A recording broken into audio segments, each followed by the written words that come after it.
दुनिया भर में व्यापार के जो नियम हैं उन्हें बदला जा रहा है। पर सवाल ये है कि क्या इसमें सबकी राय ली जा रही है? आज हम इसी पर बात करेंगे और समझेंगे कि डब्ल्यूटीओ में निष्पक्ष व्यापार के लिए भारत की ये लड़ाई आखिर है क्या। हाल ही में भारत ने एक बड़ी चेतावनी दी है। उसका कहना है कि कुछ ताकतवर देश मिलकर बाकी दुनिया पर नए नियम थोपने की कोशिश कर रहे हैं और इससे पूरा का पूरा जो सिस्टम है वो खतरे में पड़ सकता है। तो चलिए इस पूरे मामले को जरा समझते हैं। आखिर ये संकट है क्या और इसकी जड़ें कहाँ हैं? देखिए, जो संस्था बनाई गई थी ये सुनिश्चित करने के लिए कि सबके लिए मैदान बराबर हो, यानी वर्ल्ड ट्रेड ऑर्गेनाइजेशन या डब्ल्यूटीओ, उसी को अब उसके सबसे पावरफुल सदस्य किनारे लगा रहे हैं। भारत के कॉमर्स मिनिस्टर पीयूष गोयल ने हाल ही में एक बड़ी कॉन्फ्रेंस में इसी पावर प्ले के खिलाफ एक सीधी चेतावनी दी। उन्होंने साफ कहा कि किसी भी देश को उसकी मर्जी के बिना नए नियम मानने के लिए मजबूर नहीं किया जा सकता। अब आज जो संकट खड़ा हुआ है उसे पूरी तरह से समझने के लिए हमें ये जानना होगा कि डब्ल्यूटीओ को असल में बनाया किस लिए गया था, मतलब इसका आइडिया क्या था। तो देखिए, 1995 में जब डब्ल्यूटीओ बना तो इसे ग्लोबल इकोनॉमी की एक तरह से लोकतांत्रिक रीढ़ की हड्डी माना गया था। इसका मकसद था कि ट्रेड एकदम स्मूथ, प्रिडिक्टेबल और फ्री हो। डब्ल्यूटीओ का बनना अंतर्राष्ट्रीय सहयोग के लिए एक बहुत बड़ा पल था। इसका मूल आइडिया बहुत सीधा था, एक नियम आधारित ग्लोबल ट्रेड सिस्टम बनाना, और इसकी सबसे खास बात थी एक देश एक वोट। और ये 3 सिद्धांत ये हर देश की सुरक्षा के लिए बनाए गए थे, चाहे वो छोटा हो या बड़ा। पहला, कोई भी नया नियम सबकी सहमति से बनेगा। दूसरा, भेदभाव नहीं होगा। और तीसरा, ये कि सिस्टम पावर बेस्ड नहीं बल्कि रूल बेस्ड होगा। अब ये बात समझना बहुत जरूरी है। आईएमएफ या वर्ल्ड बैंक जैसी दूसरी ग्लोबल संस्थाओं के उलट, जहां वोटिंग पावर आर्थिक ताकत के हिसाब से तय होती है, डब्ल्यूटीओ का ढांचा हर देश को बराबर आवाज देने के लिए बनाया गया था। लेकिन हाल के दिनों में बराबरी के इसी बुनियादी सिद्धांत को सीधे सीधे चुनौती दी जा रही है, एक नए तरीके से, एक नए अप्रोच से।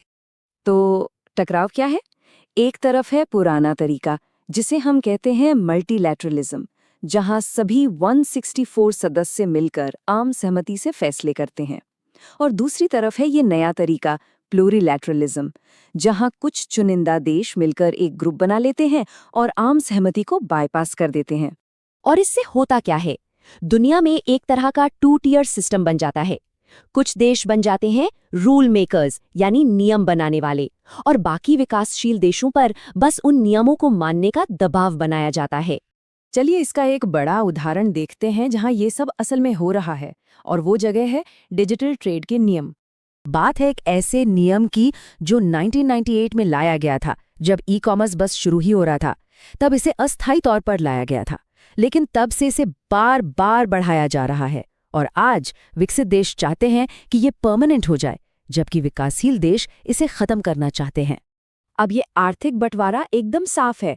जो देश डिजिटल सामान के प्रोड्यूसर हैं, उन्हें तो टैक्स फ्री एक्सपोर्ट से अरबों का फायदा होता है, लेकिन जो देश मुख्य रूप से कंज्यूमर हैं, उन्हें टैरिफ से जो कमाई हो सकती थी, उसका भारी नुकसान होता है।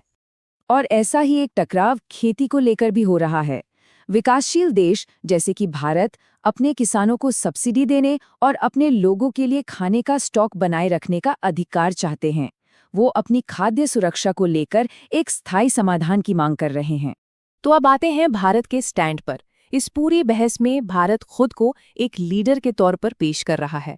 भारत का तर्क ये है कि इस तरह के प्लूरिलैटरल सौदे देशों के उस संप्रभु अधिकार को कमजोर करते हैं, जिसके तहत वो अपने लोगों के फायदे के लिए अपनी इकोनॉमी को रेगुलेट कर सकते हैं। हाल ही में जो मिनिस्टीरियल कॉन्फ्रेंस हुई, वहां भारत ने कई अहम मुद्दों पर अपनी आपत्तियां उठाईं। उन्होंने इन प्लूरिलैटरल समझौतों को आगे बढ़ाने की कोशिशों को रोक दिया। तो समझने वाली बात यह है कि भारत डब्ल्यूटीओ को तोड़ने की कोशिश नहीं कर रहा, बल्कि वो उसके जो मूल लोकतांत्रिक सिद्धांत थे, उन्हें ही बहाल करने के लिए लड़ रहा है। इस गतिरोध ने ग्लोबल ट्रेड के इस रेफरी को लगभग अप्रासंगिक होने की कगार पर धकेल दिया है। और इस संकट को और गहरा कर रही है एक और बात। डब्ल्यूटीओ की अपनी जो सबसे ऊंची अदालत है, वो काम ही नहीं कर रही है, क्योंकि अमेरिका ने नए जजों की नियुक्ति को रोक रखा है। इसका मतलब ये है कि अब नियमों को लागू करने वाला कोई है ही नहीं। इस पूरे ब्रेकडाउन से एक खतरनाक बिखराव पैदा हो रहा है। दुनिया भर में एक गहरा अविश्वास पनप रहा है। तो ये हमें एक बहुत ही अहम सवाल पर लाके छोड़ देता है कि एक निष्पक्ष रेफरी के बिना क्या ग्लोबल ट्रेड एक विश्व बाजार है या फिर सिर्फ एक पावर ग्रैब।